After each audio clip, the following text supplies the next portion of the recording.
Hi everyone, hi, welcome to this talk. I'll begin by introducing myself. My name is Dr. Michael Greaney. I'm Senior Lecturer in English Literature at the University of Lancaster, and I'm also a tutor for admissions in my department. And what I want to do today is to give you a talk which is designed to give you a sense of what's involved in studying English literature at a university level. Um, so I'm aware that those of you listening to this talk could include people who are already pretty enthusiastic about studying English literature at degree level, or you could be just mildly curious. But my hope is that talk, wherever you are in terms of your decision making, I hope this talk will give you a useful insight into the transition, the step up between A-level study and university level study. So I'm going to cover various things in this talk of what's involved in studying English literature at university level. So what does it feel like intellectually, but also what are the processes, how is it taught and how is it assessed and so forth. I want to talk about the differences and the continuities between GCSE and A-level English literature on the one hand and university level study on the other. And I also want to do something which I hope is reasonably engaging and thought-provoking, which is just to intersperse in this talk a few questions. I'm going to ask you some questions which are designed to get you thinking and get you reflecting. So you may want to grab a pen and paper at this point, particularly because the first question is coming right now. And the first question is this. I'd like you to write down the names of any three authors who you would expect to see on a university literature syllabus. So don't overthink it, don't agonise over it. Just sort of the first three names that pop into your head, scribble those names down and keep that piece of paper somewhere available, or keep those names somewhere at the back of your mind. I'm going to give you just a short, couple of seconds to do this.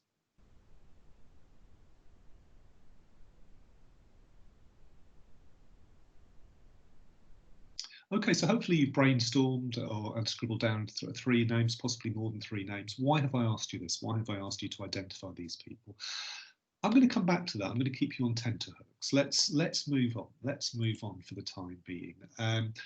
I want to move on to this question of difference, the question of how does it feel to be an English literature student at university as opposed to an A-level student of the same topic? And my answer to that would be, well, I've got three answers to that. I've got three answers to that. And this is the first, is that one way of summing up the difference is that you move between A-level and degree level from intensive to extensive reading. And I'm going to just say a bit about what I mean by that. So at university level, if you're a student of English literature, you will, in terms of the sheer range and quantity of literary material that you will cover, it will vastly exceed what's been covered at A-level. And in a way, that's quite an obvious point to make, because if you are specialising in English literature at university, then you've got 3 entire years devoted to one subject. So there are no other GCSE or A-level students, A-level options competing for your time. So obviously you get to devote all your time. If you do pure English literature, all your time is devoted to a single subject. But what we also do is, what we also sort of expect of university level students is to move through literature at a greater tempo. So if you study A-level literature, you will typically study maybe 6 or 7 or 8 texts in exceptional detail. So let me give you an example. Let's imagine you've studied Shakespeare's Hamlet at A-level, and you'll read it, you'll reread it, you'll write a series of essays on it. You might perhaps write an essay on, I don't know, the theme of revenge, or the role of the supernatural, or the representation of Ophelia, or the imagery of the play. That you will see the play in microscopic detail, you will study it from every conceivable angle, and by the end of the process you'll know it inside out and back to front. You'll be able to quote it, and that play will kind of live with you as well. And I think this is something that is worth being aware of. If you studied something at A-level, you won't forget it. So I can still quote my A-level texts years and years, many years after the experience. And that's what I mean when I talk about intensive reading, that intense, sharply focused, in-depth study of a handful of key texts. So the difference at university level is you move to a more extensive mode of reading in which you will potentially be looking at more than one book or more than one author a week.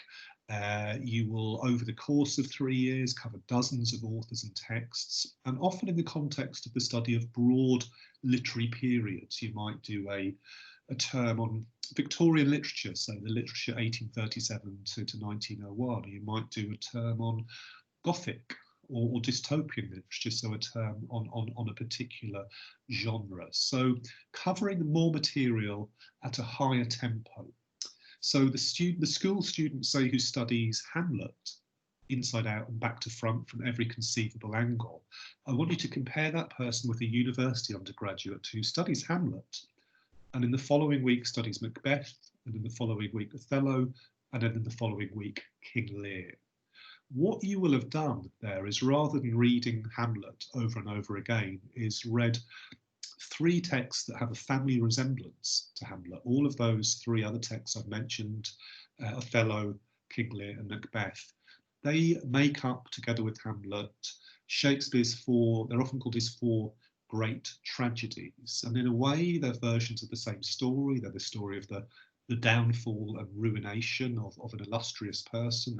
They say something about suffering, about cruelty, and about how to make sense of those very kind of painful experiences in life. So they are versions of the same story, but not quite, because Shakespeare doesn't repeat himself, that he gives you all sorts of kind of subtle variations on the question of whether tragedy is self-inflicted, whether it is engineered by other people, or whether it is just a brutal fact of circumstances. And to read those together, those 4 together, would be giving you perspectives on Hamlet that you might not otherwise achieve. And this is what we think university level study does, is it helps you to join the dots between clusters of interrelated literary texts in ambitious, stimulating and eye-opening ways. And the analogy I like to use when I think about the difference between perhaps A-level and degree level study of literature is, it's the difference between being able to look at the night sky and pick out the occasional star, the North Star or whatever. You can be that person, or being able to look at the night sky and pick out entire constellations, to be able to pick out Orion or the Great Bear or the Big Dipper. That's the position that we hope you'll be able to be in once you've gone through the process of extensive reading that university level study really kind of thrives on. Okay, excuse me. So I've got to my second question. My second question, again, it's just simply food for thoughts, designed to get you reflecting. And my second question is this: how many books do you think you need to have read to be able to describe yourself as a well-read person? Again, it's a question of not agonizing, not overthinking it. Just scribble down, or pause for a moment and scribble down the first number that pops into your head.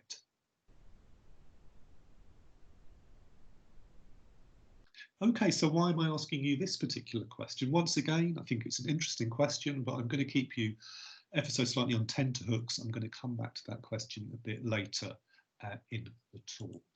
So back to the difference between A-level and university level study of English literature. And the second big difference, I've talked about intensive and extensive reading. The second big point of difference I want to highlight is the difference between open and closed questions. I'm going to talk a bit about what I mean by these terms. First, just to emphasize that questions are absolutely at the heart of literary analysis. So in the classroom, when we discuss literature, I will drive forward seminar discussion by asking the students in my class questions. Why do you think this book does these particular things in these particular ways? What's going on in this scene? Why does the author use this particular image? What do we make of the ending? The questions stimulate curiosity, provoke discussion, open up debate and drive the analysis forward. And it drives it forward into essays as well, because essay assignments over and over again they're framed as questions. How does this text do this? Why did the Romantic poets do X? What was the significance of scientific imagery in Victorian fiction? How, why, what? We're always kind of almost cross-examining or interrogating literature in an effort to understand it better. There are different types of question, and I would say that at university level, we're much more interested in open questions than in closed questions. An example of a closed question would be, for example, if someone said to you, how many sides does a triangle have? The reason that's a closed question because there is one and only one correct answer to that. A triangle has 3 sides. And if someone said, well, actually, hang on, I think a triangle has 7 sides, you wouldn't think, oh, let's hear them out. That's an interesting angle. That's an interesting theory. You would probably say, well, no, I'm not going to give you the time of day. The case is closed. We know exactly how many sides a triangle has. Excuse me. This isn't the case with literary analysis. With literary analysis, when we ask questions, when we either in the classroom setting or as essay questions, we know that there might be a range of plausible answers to these questions. So there isn't one definitive fixed answer that we expect people to get to in their essay, some kind of predetermined set of points that we absolutely expect them to make in order for them to get the mark. So there is a kind of openness and flexibility, and we always leave open the possibility that students may come up with answers that we had not ourselves considered. I think it's worth dwelling on this. If you are someone who's thinking, would university level study of literature be a good course for me? To think about whether you would be excited by the prospect of that kind of intellectual openness, that the freedom to develop ideas and arguments in a flexible way, rather than necessarily sort of being expected to soak up information and always obediently to be able to recite the one single fixed predetermined answer. So that kind of openness, as I say, is absolutely central to literary analysis and literary debate at university level. And my next question, in a small way, is designed to exemplify it. I've mentioned Hamlet already, and this is me coming back to Hamlet. Now, whether you've read Hamlet, whether you've studied Hamlet, whether you've seen it on stage or seen a TV or film adaptation or not, you will almost certainly know that it is a ghost story. It is the story of, well, it sort of starts off, I guess, with Hamlet being confronted by the ghost of his recently deceased father. So it's a ghost story.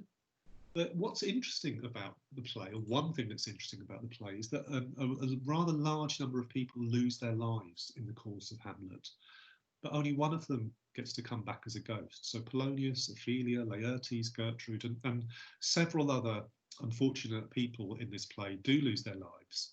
But it's only old Hamlet, it's only Shakespeare's father who gets to come back as a ghost. So an open question, something for you to ponder. I'll give you just a few short seconds to scratch your head, rack your brains, or maybe scribble down an answer. But why do you suppose only one character in the entire play gets to come back as a ghost?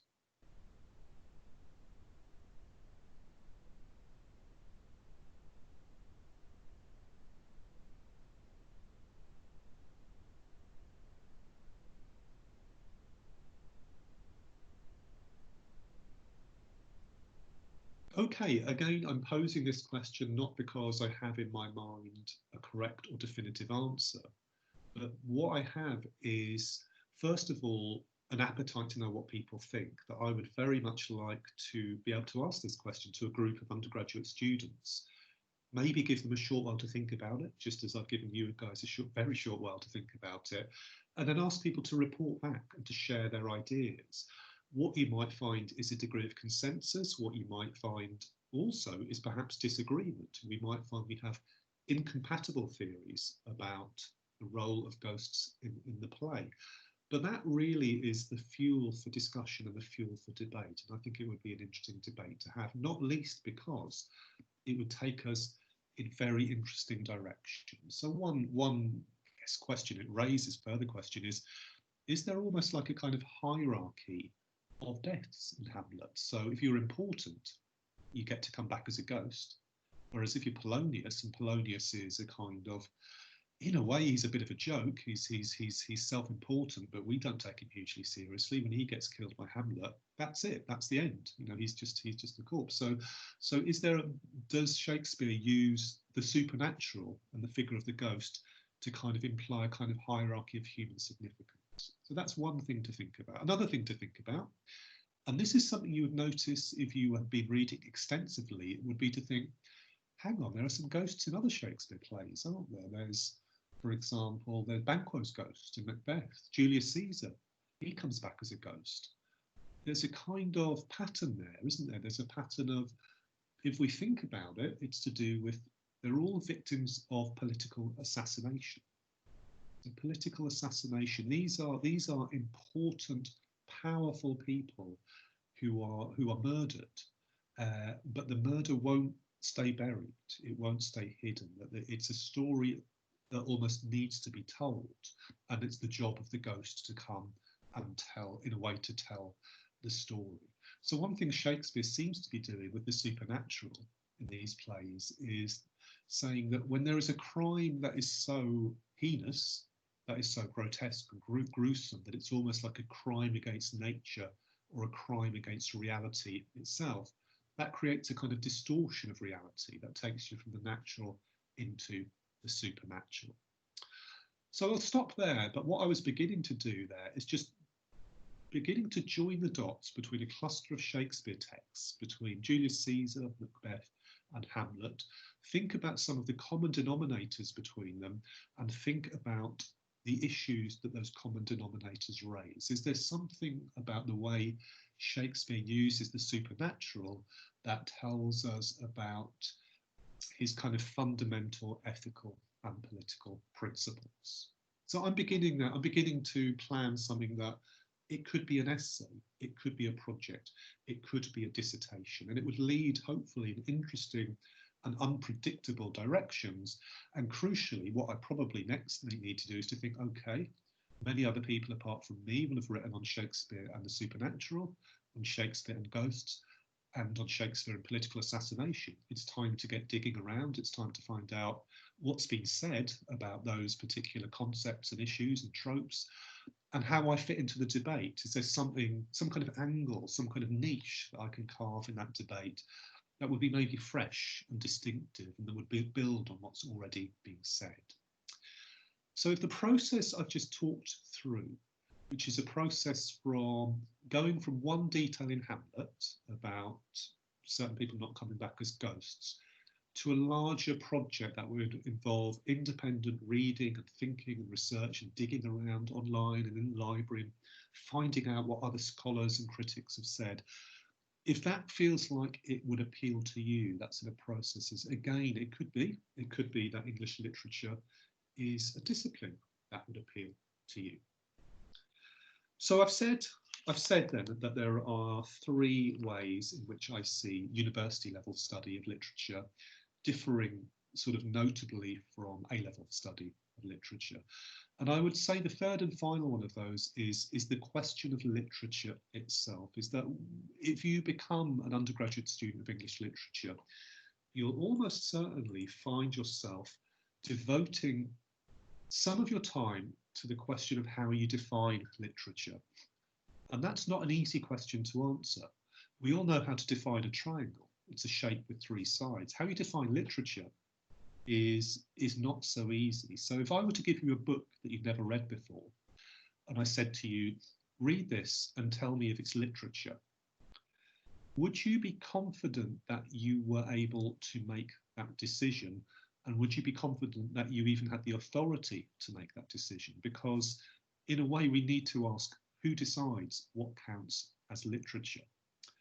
To a certain extent, the decision is already made for us. If you walk into any bookshop, if you walk into any library, you'll notice that books are organised, and you could say that they are, to a certain extent, segregated. So there will be children's fiction, there will be crime fiction, there's often science fiction and fantasy over there, non-fiction or biography and so forth. but then there will be a special section which might be called something like classics or literature. And you know, that's where the literature is. That's where the literature, how do we know it's literature? Because it says it on the cover. So if you know, reach for a paperback copy of Jane Eyre or David Copperfield or Midsummer Night's Dream, it may well say something on it like Wordsworth Classics or Oxford Classics or Penguin Classics. So that's how you know it's literature, that it says it on the cover. So what's going on there, I suppose, is various things. Institutions such as bookshops decide what's literature. Publishers and agents and marketers decide what's literature.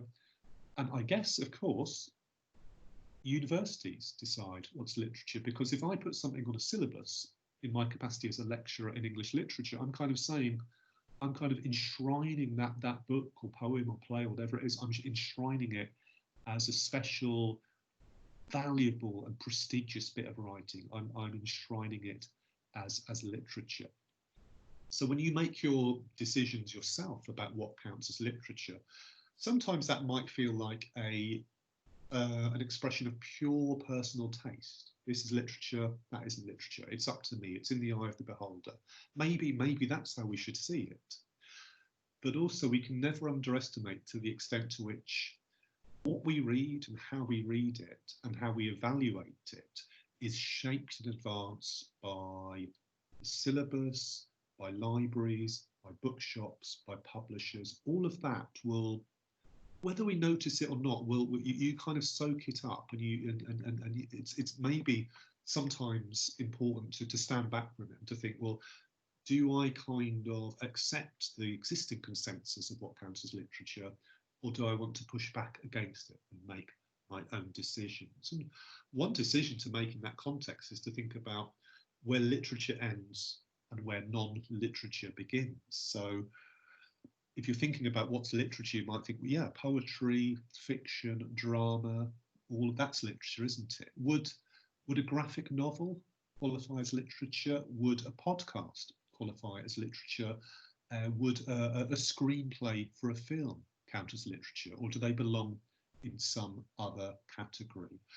I think that's something to reflect on, and also it's possible and indeed likely that different university departments of English might have slightly different ideas about where literature ends and non-literature begins. My own view, speaking for myself, and it kind of reflects, I guess, my kind of department's, I guess, broad ethos, is that we accept that literature is a category with fuzzy edges.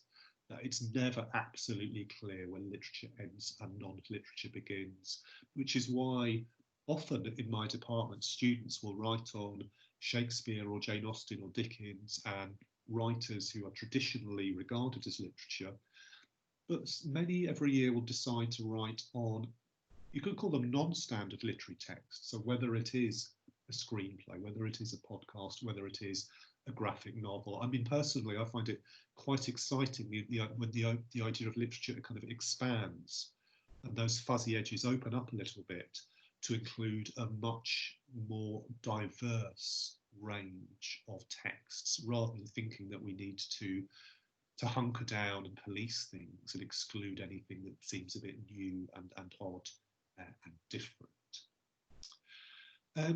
I guess the final point that I'd make in this context is when you call literature into question and when you think about how to define literature, it can be very helpful to go outside literature to call upon ideas and methods from other disciplines.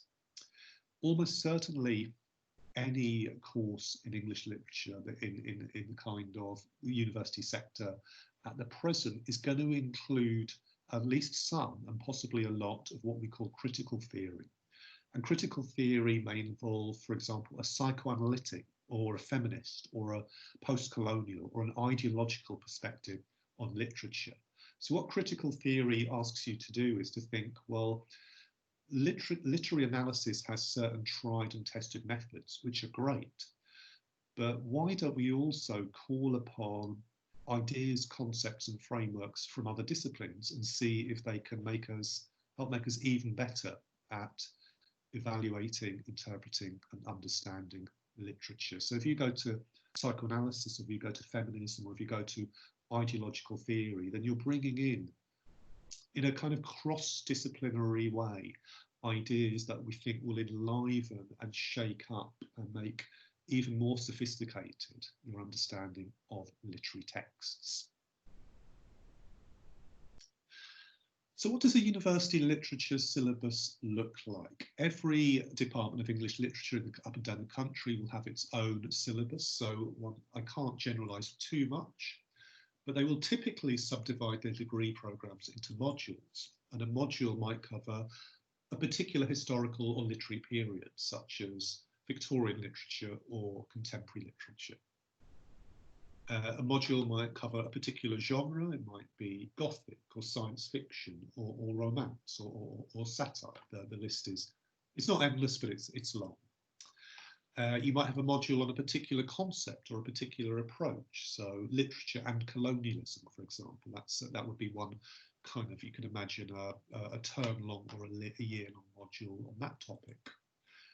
And finally, I'd sort of add that there might be a module on a particular author. So let's think of someone like, well, I teach a module exclusively on the work of Jane Austen, for example, a module that is available to third-year undergraduates at the University of Lancaster.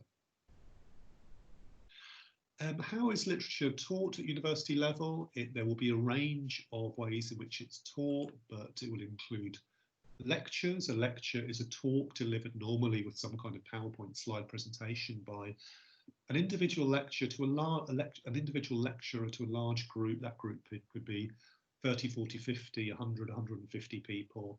And lectures, I mean, they have different styles. Lecturers have different styles and different approaches, but a lecture will often help set the scene. It will give you a sense of what to look for in a text. It will provide background. It may well provide some information about the reception of a text and the critical debates that have grown up around it. And it will be a stimulus to further thought. I mean, I think one thing that I think all my colleagues would agree on when, if they were sort of earwigging on this particular talk, is that when you listen to a lecture, we are not expecting you to soak it up and be able to recite it as the gospel truth, but rather to use it as a springboard into your own research and studies, ideas and analysis. So there will be lectures, there will be seminars. In a seminar, a small group, it could be 10, it could be 15. So a classroom-sized group that will typically be based on questions and discussion. It could be 50 minutes, it could be 2 hours. And it will be led by a seminar tutor whose job really is to sort of elicit from students their ideas and give them confidence in developing them. So often seminars will involve discussion, often they will involve an opportunity to drill down into a given text. So you'll say, let's look at this passage, and let's look at this poem, let's look at this scene, let's look at it in real detail, and try and get people talking and try and instill a bit of confidence in people to share their ideas. And I think the great thing about a seminar discussion is you're allowed to be wrong. If someone in my seminar says something that is, I don't know, just kind of gets the wrong end of the stick or kind of misses the point, it's not my job there to humiliate them or make them feel small, but to begin to kind of show other perspectives and to kind of clarify, I don't know, sort of qualities of the text they might have missed. So seminars, I think, hopefully when they run well, they're good for building confidence. They're good for experimenting with ideas. You can be wrong, you can get things wrong, you can change your mind. And that's the whole point of a seminar. It's a kind of open discursive process. Tutorials or supervisions are one-to-one meetings, so a kind of an opportunity for you to sit down with a tutor and discuss your work in progress. In my institution, we have 2 hours a week set aside where we are in our offices, where students can come without an appointment, come and talk to us about any aspect of their studies. And then if you're doing something like a dissertation, it's likely that you'll be involved, assigned a supervisor with whom you'll meet periodically You'll update them on your ideas and your progress. They'll give you advice, support, kind of tradecraft suggestions about what might and might not work. So teaching will be at times large groups, at times small groups, at times one-to-one. How is English literature at university level assessed? There will almost certainly be a range of forms of assessment, from essays, exams, projects, dissertations, and oral presentations. I'll just say a little bit more about a couple of those. Projects and dissertations are academic works where the student chooses the topic and the approach. They have guidance and they have advice from a supervisor, but they shoulder a lot of the responsibility in terms of the choices and the decisions they make about the particular focus of their research. And a project and a dissertation, it's often something someone will do in the later stages of an undergraduate degree, when they've got the kind of the skills and the confidence and the ability to work autonomously and not to need absolutely kind of moment by moment guidance in their ideas and their research. Okay, this is my final slide, and these are my final points. What are my tips for someone who is going to university to study English literature? Just a couple. The first is to be open-minded. A university level syllabus will introduce you to authors, topics, forms and periods that may be completely unfamiliar. You might find yourself thinking, 17th century poetry, restoration drama, what's this? This isn't what I came to study. I want to study X, I want to study Y. I just invite you to be open-minded and to lean into the stuff that's strange and difficult and unfamiliar. I think that's what makes for a really rewarding undergraduate experience as a student of English literature. I asked you earlier about what it means to be well read. How many books do you have to read to be well read? In a way, it's a kind of false question. The reason I asked you that is because this is something that used to weigh on my mind when I was an A-level student and an undergraduate student, is, am I well read? And I used to get anxious about whether other people had read more than me. And it was only a considerable time later that I realised that it's not about how much you've read, but rather about your ambition to be a good reader and to be a better reader. So I think it's really not a numbers game. That's really not something to have sleepless nights about, to think, have I read enough books, but to think, am I a good reader and how can I continue to be a better one? Finally, if you have questions about what it means to study English literature, get in touch with departments of English that well, speaking for myself, and I'm sure speaking for my counterparts at other universities, we're always happy to hear from students who are enthusiastic about the prospect of studying literature at university level. And when the time is right, in due course, perhaps you'll have the opportunity to visit departments and to speak to myself and my counterparts in person. And just to end with my email address, and to say that anyone who has any specific questions about Lancaster University and what we offer in terms of English literature and creative writing, you are more than welcome to get in touch. Okay, that's it from me. So it's all the best for now.